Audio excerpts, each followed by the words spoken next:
जय श्री कृष्णा। मैं doctor Sanju Sharma, technology park से। कल मैंने आपको सूक्ष्म शिक्षा के विषय में बताया था कि सूक्ष्म शिक्षा क्या होता है। यानी कम विद्यार्थियों में कम समय में जो शिक्षण किया जाता है उसे ही सूक्ष्म शिक्षण कहा जाता है, जिसे कि अंग्रेजी में माइक्रो टीचिंग कहते हैं। सूक्ष्म शिक्षण का विकास स्टैनफोर्ड यूनिवर्सिटी अमेरिका में ब्रूस एलन एवं एशिसन ने किया 1961 में किया था। इसकी विभिन्न विशेषताएं थी जो कि मैंने आपको बताई थी। आज मैं आपको बता रही हूँ सूक्ष्म शिक्षा शैक्षिक प्रक्रिया। इसमें कितने पद होते हैं, इसकी प्रक्रिया किस प्रकार से होती है। सूक्ष्म शिक्षा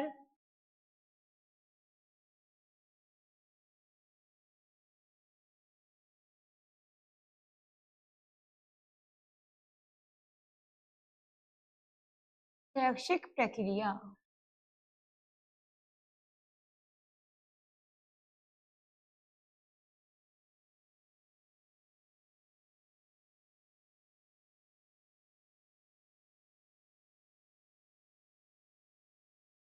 कम विद्यार्थियों में कम शिक्षण कम समय में दिया जाना ही सूक्ष्म शिक्षण कहलाता है, जिसके कि कुछ पद होते हैं जो कि इस प्रकार से हैं।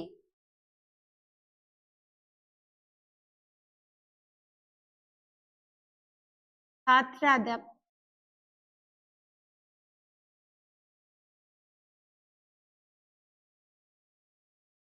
अध्यापक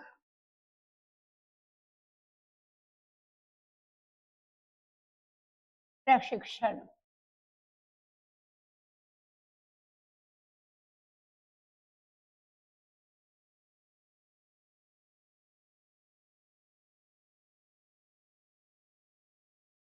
जिसका प्रथम पद होता है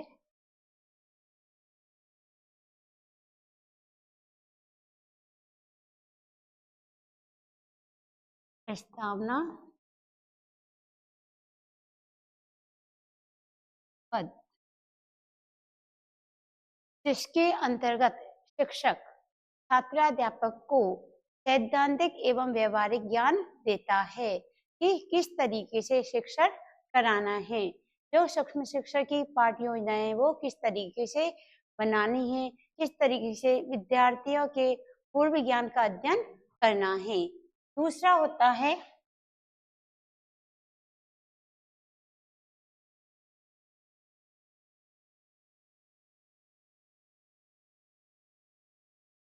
विभिन्न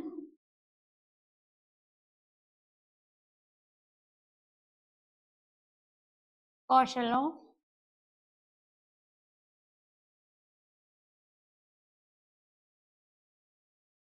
का विकास।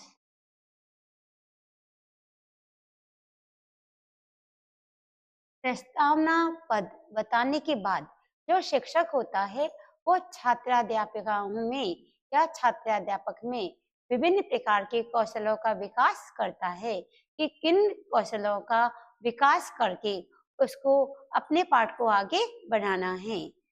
तीसरा होता है इसमें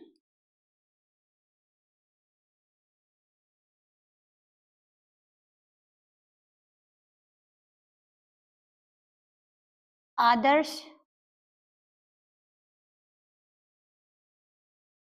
पाठ योजना।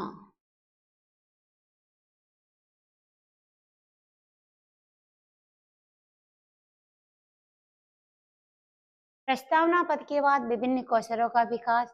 विभिन्न कौशलों के विकास के बाद में जो शिक्षक होता है वो आदर्श पाठ प्रस्तुत करता है कि किस तरह से कक्षा के अंतर्गत छात्राध्यापक को पढ़ाना है, अपने विषय का अध्ययन कराना है।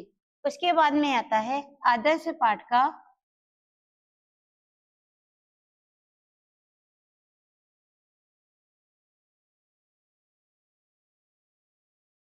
आदर्श पाठ का मूल्यांकन।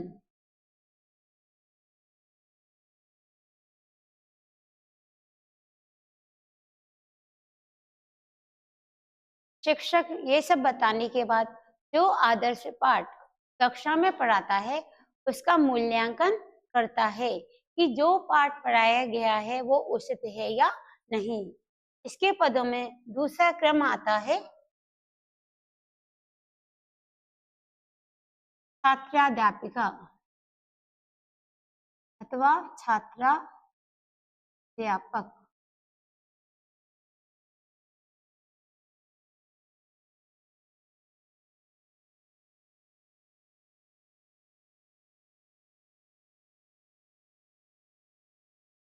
इसके अंतर्गत जो 5वां पद होता है वह होता है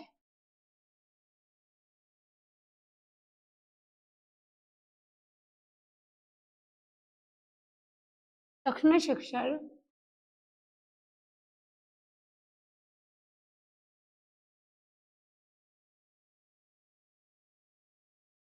पाठ योजना निर्माण।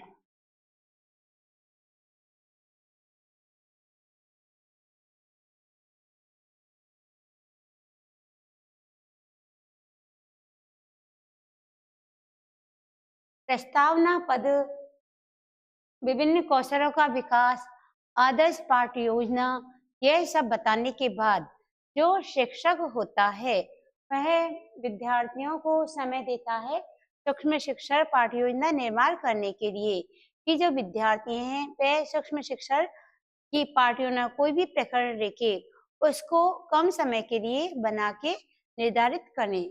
उसके बाद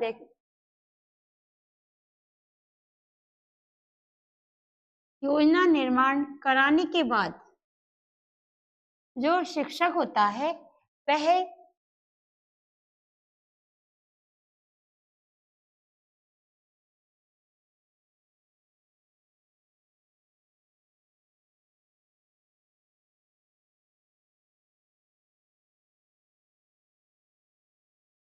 विद्यार्थियों को शिक्षण कराने का निर्देश देता है जिसको कि वास्तविक शिक्षण भी कहा जाता है।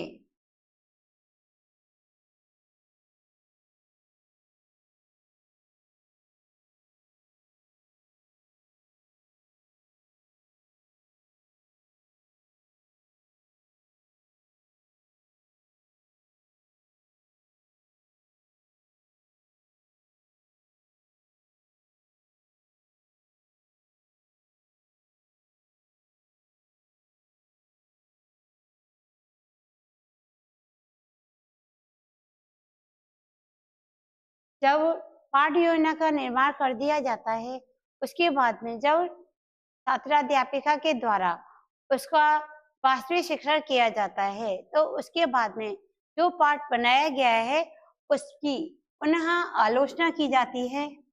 आलोचना एवं विचार विमर्श।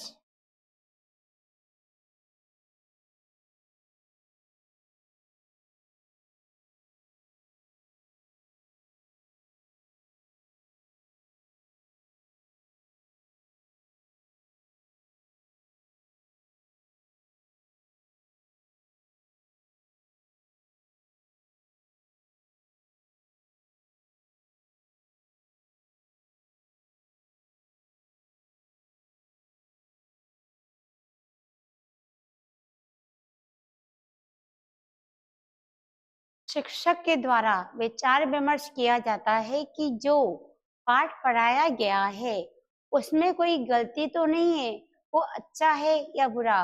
उसके बाद में उस पर विचार विमर्श करके उसमें संशोधन कराया जाता है जिसको कि विद्यार्थी सीखकर पुनः पाठ योजना बनाता है। उसके बाद में जब उसकी आलोचना की जाती है मतलब विचार विमर्श कर दिया जाता है तो पुनः पाठ निर्माण क्रम आता है ना। पाठ निर्माण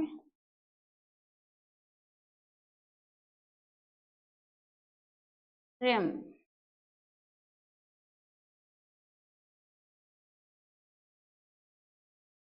इसके अंतर्गत विद्यार्थियों को पुनः पाठ बनाना होता है और आगे देने के लिए तैयारी करनी होती है, यानी जो उसने गलती की है उसमें परिवर्तन करके संशोधन करके पुनः पाठ योजना का निर्माण किया जाता है। फिर आता है पुनः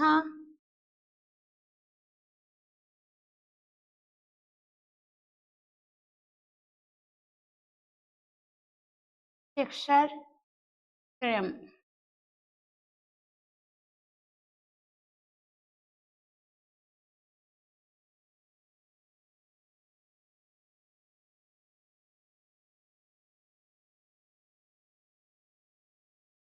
पुनः शिक्षण, जब पुनः पाठ योजना का निर्माण किया जाता है तो उसके बाद में पुनः उसको शिक्षण कराना होता है।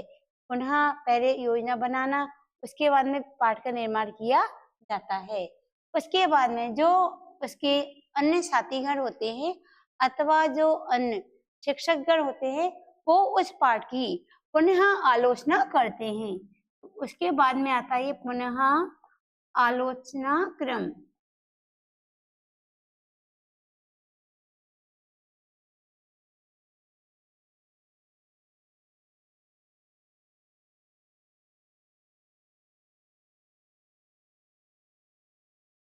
सबसे पहले अध्यापक प्रशिक्षण, जिसमें कि प्रस्तावना पद बताया जाता है। प्रस्तावना पद जिसे कि शिक्षण पद भी कहा जाता है, जिसके माध्यम से यह बताया जाता है कि किस तरह से पाठ योजना बनानी है। उसके बाद में विद्यार्थियों को विभिन्न कौशलों का विकास किया जाता है। उसके बाद में आदर्श पाठ योजना कर तैयार की जाती है और फिर उस आदर्श पाठ का मूल्यांकन किया जाता है। उसके बाद में छात्राध्यापक या छात्राध्यापिका जो होती है वो सबसे पहले जो शिक्षक होता है वो उसे समय देता है कि वह सूक्ष्म पाठ योजना यानी संक्षिप्त पाठ योजना का निर्माण करें। जब वो उसको समय देता है तो वह उस पाठ योजना को बनाते हैं। बनाने के बाद फिर उस योजना का पुनः शिक्षण कार्य किया जाता है, जिसे कि वास्तविक शिक्षा भी कहा जाता है। जब छात्राध्यापिका एवं छात्राध्यापक शिक्षण कार्य कर लेते हैं तो उसके बाद में है निरीक्षणकर्ता द्वारा उसकी जांच करके उसकी आलोचना एवं उस पर विचार विमर्श किया जाता है। विचार विमर्श के माध्यम से उसमें सुधार करके संशोधन किया जाता है और जब वो विद्यार्थियों को बता दिया जाता है तो विद्यार्थी पुनः पाठ निर्माण करते हैं और पुनः पाठ निर्माण करने के बाद फिर पुनः शिक्षण क्रम पुनः दोबारा से शिक्षण किया जाता है, फिर पुनः ही उसकी आलोचना की जाती है। तो ये हो गई आपकी सूक्ष्म शिक्षा शैक्षिक प्रक्रिया, जिसमें कि जो बीवीसी में प्रक्रिया बताई है, यह प्रक्रिया जो है वह जब तक चलती रहती है जब तक कि विद्यार्थी इस प्रक्रिया में पूर्ण परिपक्व नहीं हो जाता है, पूर्ण निपुणता प्राप्त नहीं करता, जब तक ये क्रम चलता रहता है। तो ये आपको समझ में आ गया होगा कि सूक्ष्म शैक्षिक प्रक्रिया क्रम क्या होता है। इसी तरह का एक होता है सूक्ष्म शिक्षण चक्र। वो किस प्रकार का होता है वो मैं आपको बताती हूँ। सूक्ष्म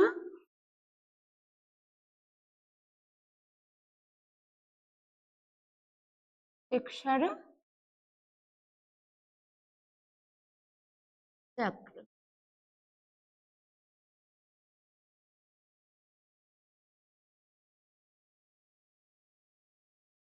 इसके अंतर्गत पहले पाठ योजना का निर्माण किया जाता है, फिर शिक्षण कार्य किया जाता है, फिर उसकी आलोचना की जाती है, पुनः फिर शिक्षा योजना बनाई जाती है, फिर उसका शिक्षण कार्य होता है, फिर पुनः उसकी आलोचना की जाती है, जिसको कि हम इस प्रकार से समझ सकते हैं। सर्वप्रथम पहले पाठ योजना का निर्माण करना, पाठ योजना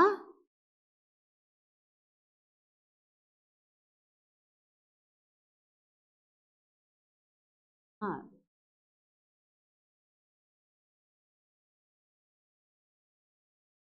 उसके बाद में शिक्षण कार्य कराया जाता है कि सूक्ष्म शिक्षण जो होता है, पहले पाठ योजना का निर्माण कर लिया, उसके बाद में वास्तविक शिक्षण कराया जाता है।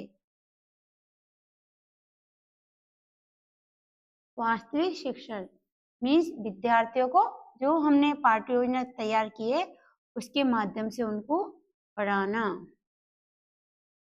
उसके बाद में उनका पृष्ठपोषण कह सकते हैं, आलोचना कह सकते हैं, मूल्यांकन कह सकते हैं, विभिन्न शब्दों से संबोधित कर सकते हैं।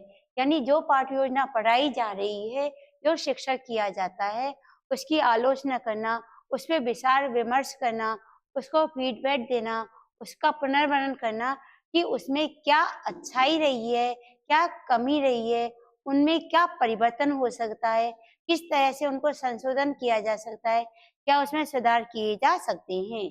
जब विद्यार्थी को इन सब बातों की जानकारी हो जाती है तो उनके बाद वह पुनः पाठ निर्माण करता है, यानी जो उसने पाठ्य योजना बनाई है, उस पाठ्य योजना को वह दोबारा ठीक तरीके से बनाता है, पुनः उसको तैयार करता है। उसके बाद में उसको उसी विषय वस्तु का पुनः शिक्षण करना होता है। पुनः शिक्षण यानी जो विषय वस्तु उसने तैयार की है, उस विषय वस्तु को पुनः दोबारा पढ़ाना होता है। फिर पुनः आलोचना आलोचना बोल सकते हैं, मूल्यांकन बोल सकते हैं, अथवा पृष्ठपोषण भी कह सकते हैं। यह क्रम होता है सूक्ष्म शिक्षण चक्र का। पहले पाठ्य योजना निर्माण, उसके बाद में वास्तविक शिक्षण, फिर पृष्ठपोषण, उसके बाद में पुनः पाठ्य योजना निर्माण, फिर पुनः शिक्षण, फिर पुनः आलोचना, और पुनः यदि इसके बाद भी विद्यार्थी ठीक से नहीं पढ़ा पाते तो फिर उनको पुनः पाठ्य योजना निर्माण करना होता है। यह चक्र जब तक चलता रहता है जब तक कि विद्यार्थी शिक्षण कौशल में पूर्ण निपुणता प्राप्त ना करें। क्या समझ में आया इतना? दोबारा एक बार पढ़िए, देखिए वापस से। पाठ्य योजना निर्माण, पहले पाठ्य योजना का निर्माण करना है, यानी कोई भी जो प्रकरण हमने लिया है उस प्रकरण को संक्षिप्त रूप से बनाना है। उसके बाद में कक्षा कक्ष में उसका वास्तविक शिक्षण कराना है। शिक्षण कराने के बाद जो भी शिक्षक बैठते हैं या आपके सहपाठी हैं, वो आपकी जो पाठ्य योजना है, जो भी आपका कौशल है, उसका निरीक्षण करेंगे, आपको प्रश्न पोषण देंगे कि आपने क्या कमी रखी, क्या अच्छाई की है, क्या उसमें संशोधन करना है। उसके बाद आपको पुनः पाठ निर्माण करना है, फिर पुनः शिक्षण करना है, फिर पुनः आलोचना, फिर पुनः पाठ्य योजना निर्माण।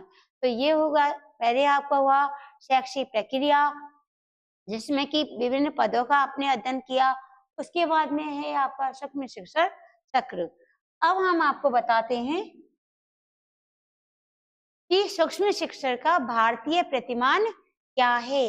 अपनी क्योंकि स्टैनफोर्ड ने अपना अलग किया है, न्यूयॉर्क ने अलग किया है, सबों ने अपने अपने जो प्रतिमान रखे हैं, लेकिन हम भारतवासी हैं, भारत में रहते हैं, तो हमको अपने ही देश का प्रतिमान जानना आवश्यक होता है, क्योंकि जहाँ रहते हैं वहीं की संस्कृति को सीखते हैं, वहीं की भाषा को सीखते हैं, तो वैसी कार्य हमको करने हैं। तो देखते हैं आगे सूक्ष्म शिक्षण का भारतीय प्रतिमान क्या है। सूक्ष्म शिक्षण का भारतीय प्रतिमान, सूक्ष्म शिक्षण अर्थात माइक्रो टीचिंग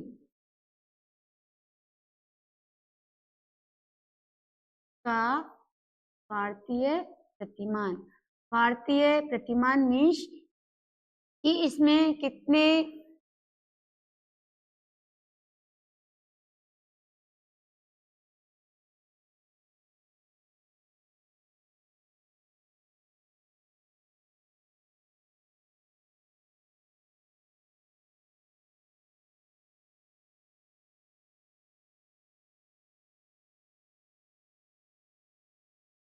प्रतिमान का मतलब है कि इसमें हमको विद्यार्थियों की संख्या कितनी रखनी है, विद्यार्थियों के प्रकार क्या हैं, उनकी किस के माध्यम से प्रतिपुष्टि होनी है, उसकी अवधि क्या है, कौशलों की संख्या क्या होती है, विषय वस्तु क्या है एवं कुल अवधि क्या है। तो या एक बार अपने नोटबुक में नोट कर लीजिए कि छात्रों की संख्या, यह छात्रों हम विद्यार्थी की संख्या बोलते हैं क्यों, छात्रों में केवल छात्र सम्मिलित होते हैं, लेकिन जब हम विद्यार्थी शब्द का यूज करते हैं तो उसमें हमारी छात्र छात्राएं अन्य जो भी होते हैं सभी सम्मिलित हो जाते हैं।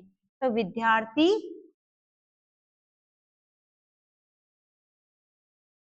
विद्यार्थियों की संख्या।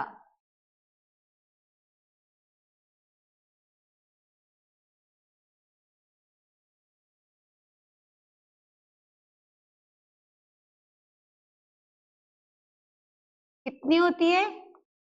आप सभी जानते होंगे कि जो सूक्ष्म शिक्षा होता है उसमें विद्यार्थी की संख्या जो होती है वो ज्यादा नहीं होती, मिनिमम 5 और मैक्सिमम 10, इससे ज्यादा हम इसको सम्मिलित नहीं कर सकते। विद्यार्थियों के प्रकार, यानी इसमें सम्मिलित किसको किया जाता है? तो जो या तो जो वास्तविक स्कूल के छात्र होते हैं, वास्तविक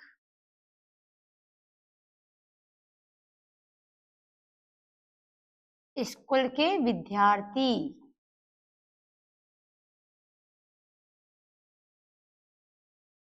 विद्यार्थी या छात्र कुछ भी बोल सकते हैं हम, अथवा जो बीएड होते हैं, जो बीएड पाठ्यक्रम में कई बार क्या होता है कि हमें स्कूल के विद्यार्थी नहीं मिल पाते, तो जो हमारे बीएड के जो हमारे सहपाठी होते हैं उन्हीं में से हम उनका चयन कर देते हैं। बीएड छात्र एवं छात्रा,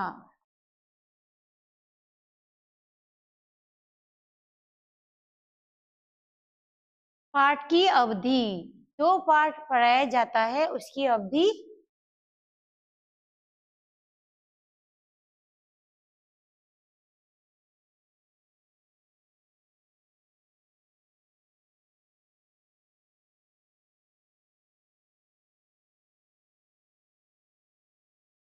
अवधि कितनी होती है? 6 मिनट।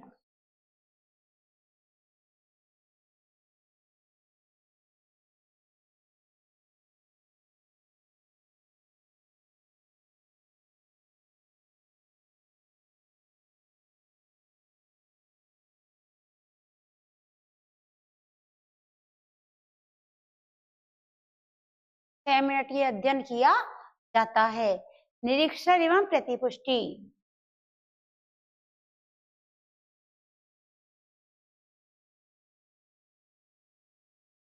निरीक्षण एवं प्रतिपुष्टि,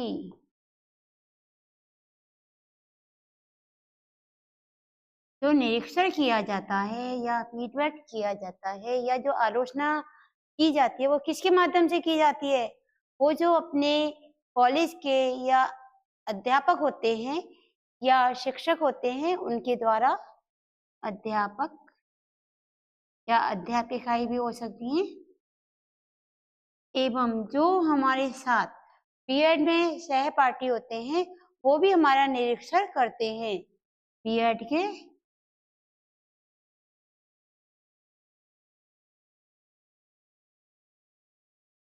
सहपाठी यानी जो साथ पढ़ते हैं वो भी हमारा निरीक्षण करते हैं कि हमने कैसा पढ़ाया है, किस तरह से इसमें परिवर्तन करना है। कौशलों की संख्या,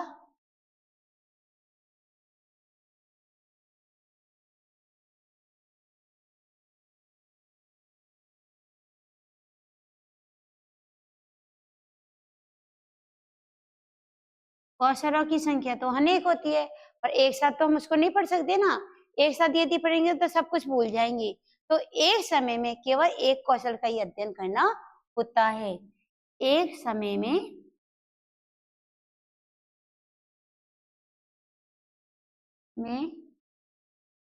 एक ही कौशल का अध्ययन, एक ही कौशल। विषय वस्तु, विषय वस्तु क्या होती है इसकी? विषय वस्तु के अंतर्गत केवल एक शिक्षा बिंदु को लिया जाता है। ऐसा नहीं कि पूरा पाठ को हमने ले लिया ना, पूरा पाठ नहीं लेंगे हम, केवल उसमें से एक शिक्षा बिंदु को ही लेंगे क्योंकि हमको उस समय वहां पे अध्ययन कराना होगा। अब जो भी हमने ये प्रतिमान तैयार किया है, इस प्रतिमान को पूर्ण रूप से पूर्ण करने के लिए कितनी अवधि होती है, कुल अवधि कितनी होती है इसकी 36 मिनट।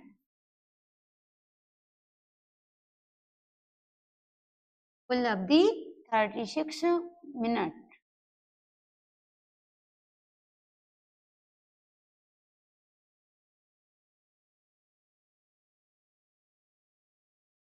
अब आप ये समझिए ये 36 मिनट कैसे हुए, इसका विभाजन, समय का विभाजन किस तरीके से किया जा सकता है, ये था। और तो समझ में आ गया कि छात्रों की संख्या 5 से 10, छात्रों के प्रकार, वास्तविक स्कोर, निरीक्षण, पाठ की अवधि, कौशलों की संख्या। देखिए 36 मिनट कैसे हुई उसका एक बार हम देख लेते हैं संक्षिप्त में। इसके लिए समय विभाजन इस तरह से किया गया है, समय विभाजन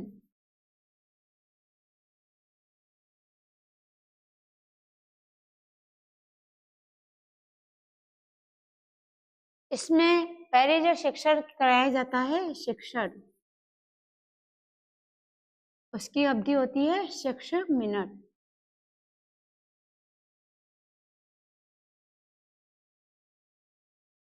उसके बाद में जो प्रतिपुष्टि दी जाती है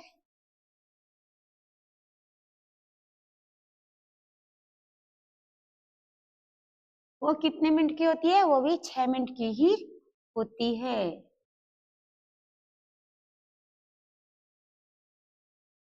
उसके बाद में जो पुनः योजना, पुनः जो पाठ योजना तैयार की जाती है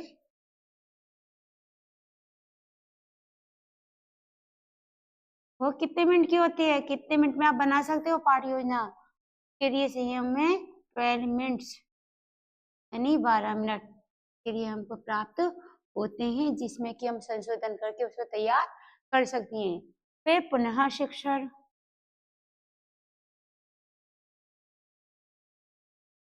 पुनः शिक्षण के लिए कितना समय की आवश्यकता होती है, 6 मिनट।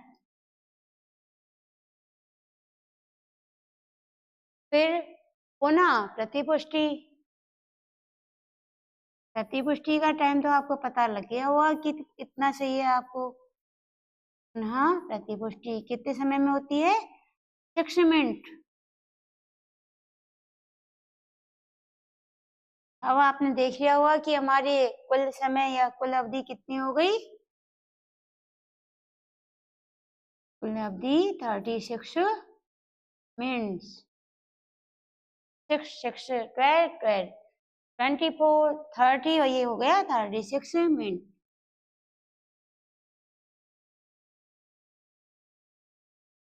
ये है हमारी सूक्ष्म शिक्षा पाठ योजना। कहने को तो बहुत कुछ है, कितना भी कह सकते हैं, लेकिन समय सीमा को देखते हुए इतना ही आपके लिए पर्याप्त है। और जो भी होगा वो आगे की क्लास में आपको बताएंगे। जो भी प्रतियोगी विद्यार्थी हैं उनके लिए भी ये उतनी ही उपयोगी है जितनी कि बीएड विद्यार्थियों के लिए है। तो आप इनका जो भी आपको कराया हुआ है उसका अध्ययन करते रहिए। जो समझ में नहीं आएगा आपके वो आगे पुनः बताएंगे। धन्यवाद। मुस्कुराते रहिए, हंसते रहिए।